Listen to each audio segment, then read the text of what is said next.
brain is constantly distracted. Notifications, deadlines, and a never-ending to-do list are pulling you in a million directions. But what if there was an ancient method to quiet the noise, bring your mind into laser-sharp focus, and finally start crushing your goals?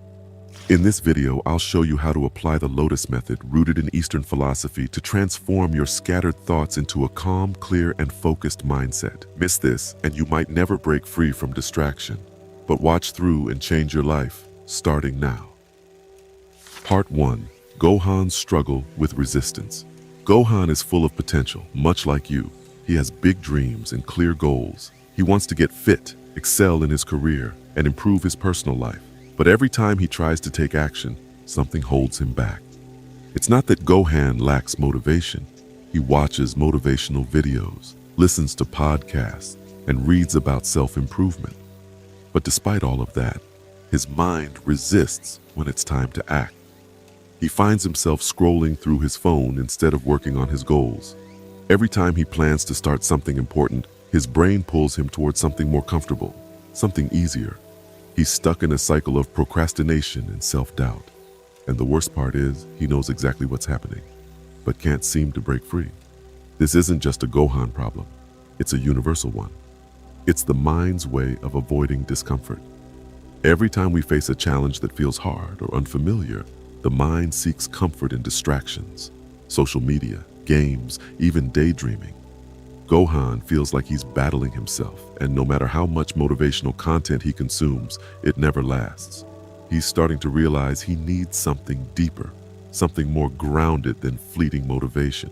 In Eastern philosophy, the mind is often compared to a wild monkey, jumping from one thought or distraction to the next, avoiding anything that feels uncomfortable or difficult. The Buddha once said, "Your worst enemy cannot harm you as much as your own unguarded thoughts." This is exactly what's happening to Gohan. His own mind is sabotaging him. His thoughts constantly pull him away from what he truly wants, towards what feels comfortable in the moment. The ancient monks understood this battle and developed methods to tame the mind, bringing it into focus, clarity, and calmness.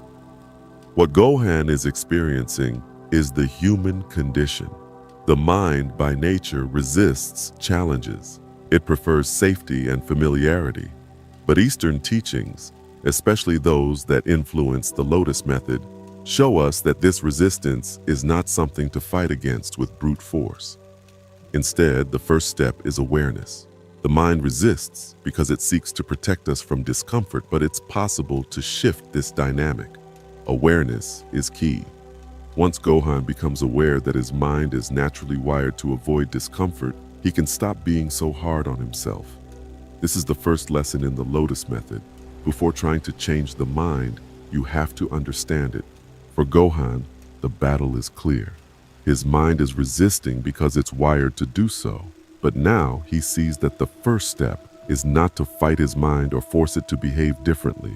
It's about awareness. When Gohan becomes aware of his mind's resistance, he stops trying to bulldoze through it and instead acknowledges the role his mind plays in protecting him from discomfort. But rather than give in to those protective tendencies, Gohan learns to observe them without judgment.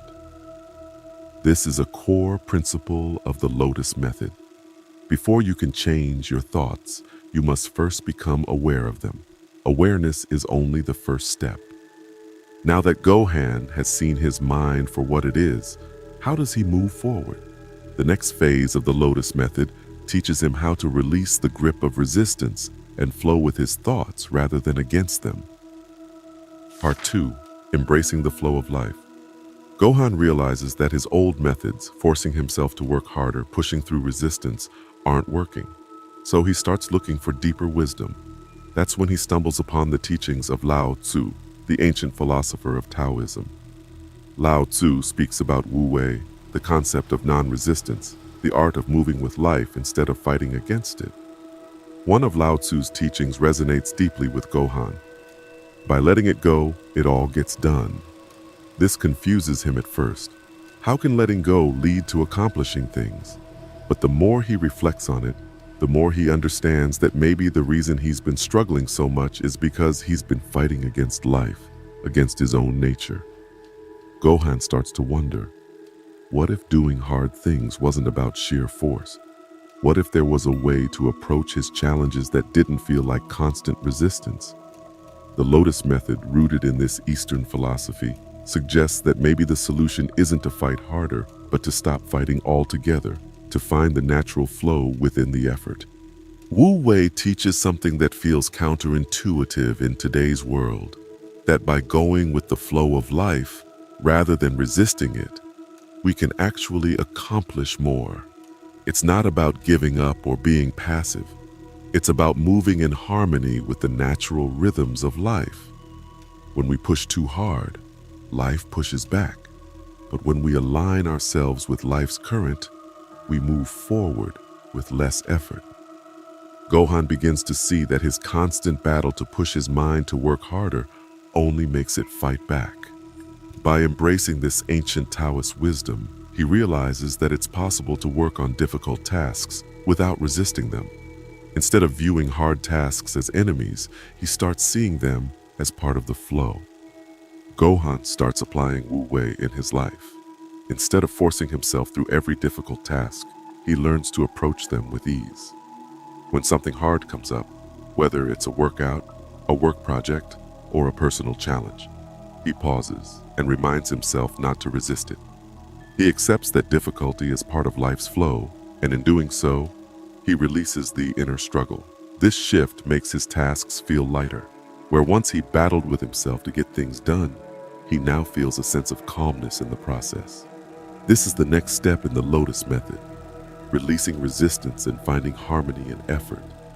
Now that Gohan has started to go with the flow of life, he needs to learn how to cultivate stillness and reflection to deepen his journey.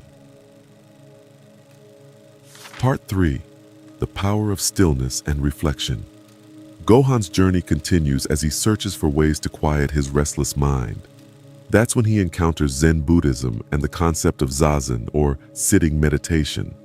At first, the idea seems simple, just sitting in silence.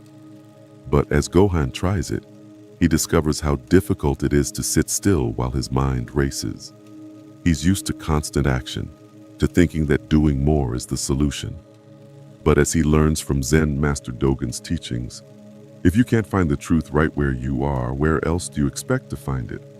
Gohan begins to realize that true strength and clarity don't come from constantly moving forward. They come from stillness. Through Zazen, Gohan experiences a powerful shift. Instead of his mind feeling chaotic and scattered, it starts to settle.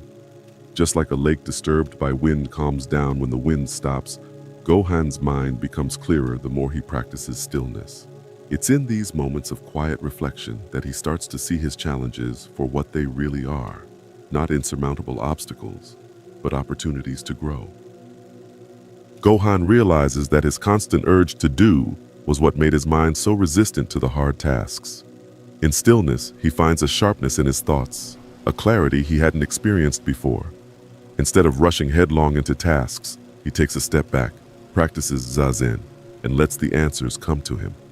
In the quiet, he discovers his own inner strength. This is the third step in the Lotus Method, cultivating stillness. Gohan begins to embrace the idea that stillness, like the roots of the lotus flower buried in the mud, provides the foundation for growth. Just as the lotus flower rises through the mud to bloom in purity, Gohan realizes that his challenges, the very things that cause stress and anxiety, are the mud that can nourish his personal growth. By practicing stillness daily, he not only calms his mind, but also develops a steady focus. Now, when he approaches difficult tasks, his mind is clear, and he's able to move through challenges with a calm, deliberate energy. But stillness alone isn't enough. Gohan has learned how to calm his mind, but now he must take that calm focus and turn it into action. Part 4. Turning reflection into action. As Gohan continues practicing stillness, something begins to change. His mind, once chaotic and scattered, becomes a tool for focus and sharp decision-making. He recalls the lessons of the Shaolin monks, who not only meditated for hours, but also perfected their bodies through physical discipline. The monks believed in a deep connection between mental clarity and physical action. One could not exist without the other. Gohan realizes that meditation has given him clarity, but now it's time to turn that reflection into purposeful action, much like the Shaolin monks who applied their inner calm to their movements in martial arts. Gohan starts to see his life tasks like a Shaolin monk would approach their training, with precision, purpose, and patience. Every task, no matter how small, deserves focus. He understands that he doesn't need to take on everything at once. Instead, he can channel his newfound clarity into one action at a time. The Shaolin monks teach that true mastery is the harmony between the mind and body. If the mind is still, the body can act with intention. But if the mind is chaotic, the body's actions are also disordered. In the same way, Gohan learns that his stillness needs to translate into focused, intentional action. Meditation without action leads to stagnation, and action without reflection leads to burnout. The key is balance. The monk's wisdom shows him that when both are aligned, he can achieve more than he ever thought possible without feeling overwhelmed. The fourth step in the Lotus Method is action with intention. Gohan realizes that his ability to succeed doesn't come from doing 100 things at once. It comes from doing one thing at a time with his full attention. He begins to approach his work, relationships, and personal projects with this singular focus, giving each task his full energy and clarity. As a result, he finds that the hard tasks he once dreaded now seem manageable, and he moves through them with calm determination. Gohan is no longer scattered. He's precise, like a Shaolin monk practicing a kata with deliberate, mindful movements. But even with focus and intention, there's one more essential piece to the puzzle. Part 5. The Lotus and the Art of Patience. Gohan has been making steady progress. He's learned to calm his mind through stillness and reflection, and he's started to turn that clarity into intentional action. But as the days go by, he finds himself growing impatient. Despite his focus and effort, the results aren't coming as quickly as he hoped. The frustration builds, and Gohan begins to wonder if he's doing something wrong. That's when he remembers the teachings of the Eastern monks who often spoke about the lotus flower. The lotus grows slowly, pushing its way through the thick mud beneath the surface before it blooms into something beautiful. The monks teach that the beauty of the lotus is in its patience. It doesn't rush the process. It blooms when it's ready. Gohan realizes that just like the lotus, he needs to practice patience. The progress may be slow, but rushing it will only create resistance. Gohan learns to embrace the slowness of the journey. By letting go of his impatience, he finds that he is more at peace with his progress. Like the lotus flower, he knows that his bloom will come, but it will happen in its own time. The art of patience becomes his final lesson in mastering the mind, and with it, he feels a sense of calm that he had never experienced before. So, where are you on this journey? Are you resisting, or are you ready to embrace the Lotus Method? Start with one step, whether it's practicing stillness, applying more intentional focus, or learning to be patient with yourself. Your growth will come, but it will unfold in its own time. If this video gave you some insight, don't forget to hit that subscribe button, and let's continue this journey of mastering the mind together.